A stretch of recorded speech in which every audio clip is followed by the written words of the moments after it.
Hey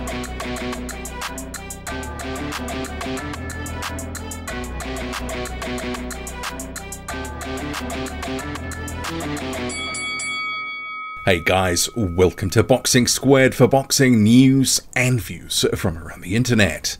Two undercard fights from the Francis Ngannou-Tyson Fury event in Saudi Arabia that we will cover. The two being Joseph Parker vs Simon Kean and also Arslanbek Makhmudov vs Junior Anthony Wright. So we'll start with an Eye of the Tiger management press release because both those fighters are covered by Simon Kean and Arslanbek Makhmudov. They promote them. Makhmudov also has a promotional tie-in to Top Rank. So you can see here, Parker and Kean. So Parker was 250 pounds. Kean, who's the bigger man, slightly taller and longer, he was 255, both in good condition. It is actually one of the higher weights for Joseph Parker of his career. And as we know, sometimes when he's been at the higher weight, he has been less effective, but not sure that'll be a factor in this fight.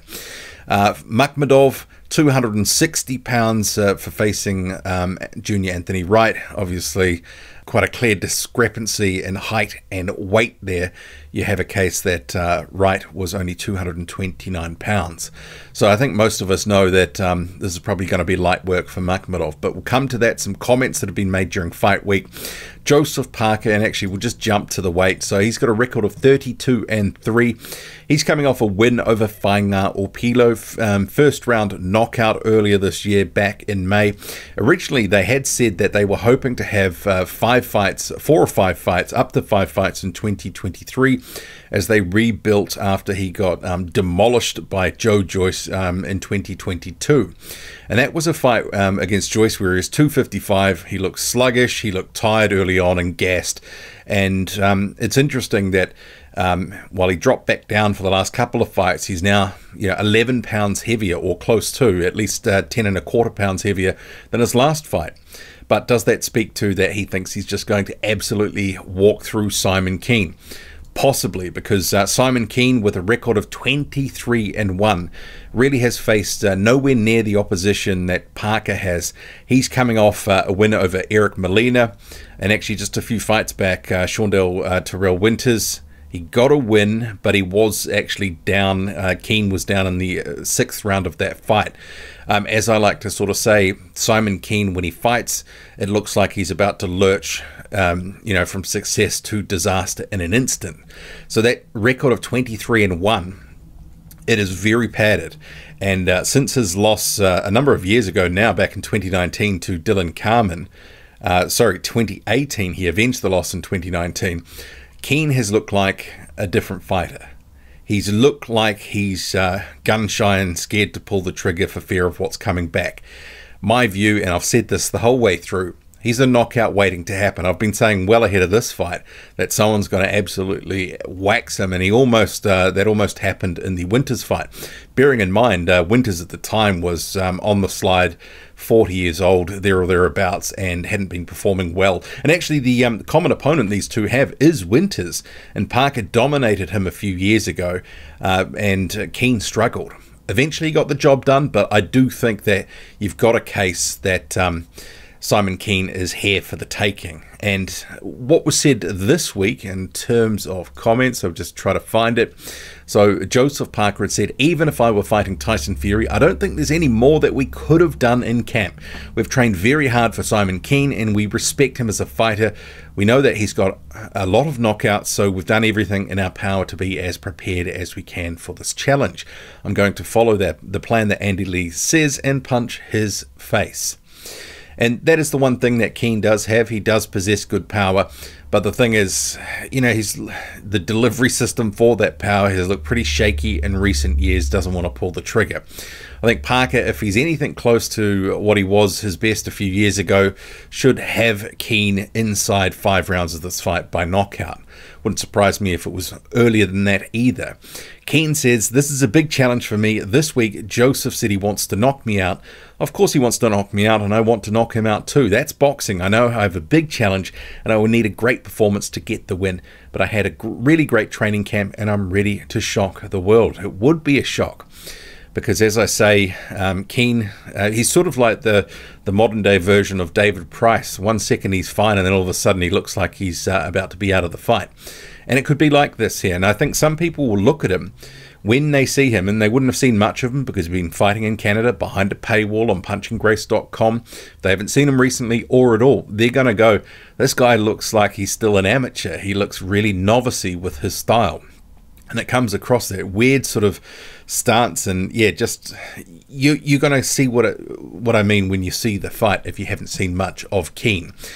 So I'm expecting this one is going to be a pretty conclusive result for Joseph Parker. But I guess the one thing that we don't really know is, after that loss to Joyce, was there any, damage to the chin because Joyce cracked it, knocked him out? Is there going to be any lasting effects? Is the chin now not as durable? If Kean lands, can he do something? Well, we're going to see. But I do think that Simon Kean is a lamb to the slaughter in this one. So too, you've got Junior Anthony Wright. Where were we back at the first press release? Oh, actually, just before I get on to that, so Duco Events, they've put out a press release. They managed Joseph Parker, talking about the fight.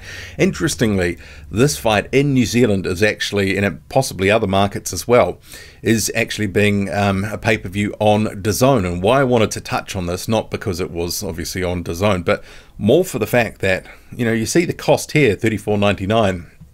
It's not just that. You actually have to subscribe to DAZN, some sort of plan, and here we are, monthly saver, monthly flex, all this sort of stuff, and you've got a cost that will be incurred on top of the pay-per-view, which I think is a bit, mischievous. Yeah, make of it what you will. I just thought that was a little bit crap. But yeah, so Parker, expecting him to get the win. In terms of Arslanbek Makhmudov, of this fight, he said he's good defense, he's fast, he's not as tall as my other opponents, so that's going to be a good change for me. I can't ever say that I'll score the knockout, but I will just do my best, and everything will come from that. I'm going to give a good performance. And then Junior Anthony Wright in the press conference said, I'm in the gym all the time, I work out like I've got nothing else to do. I took advantage of the situation, and here I am. It's definitely going to be a good fight because I'm a puncher as well. It's going to be one of the best fights. And Junior Anthony Wright was a late notice opponent, replacing Argon Smakichi a few weeks ago. Unclear why Smakichi sort of pulled out. He just materialized in the MMA octagon at some point. So yeah, a bit bizarre.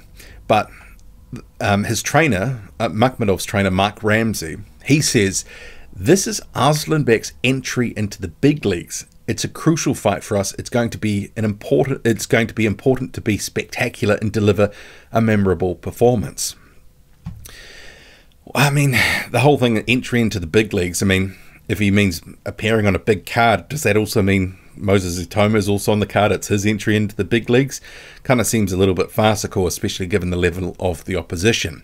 As we know, Makhmudov has kind of been treading water in recent years. He got the Kean fight, which was a decent fight. He needed that level of opponent. But, this is a massive step backwards. Even the Smakichi fight wasn't at the level he needs to be fighting at. As I say, he needs names like a Joseph Parker, that sort of ilk. Those sorts of, contender level fights. He's got to break his way in somehow.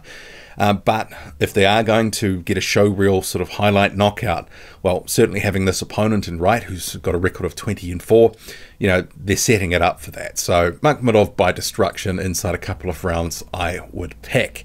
So what do you make of these fights? Who's going to win and how?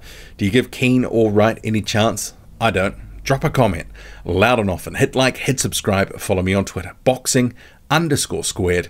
I'm out.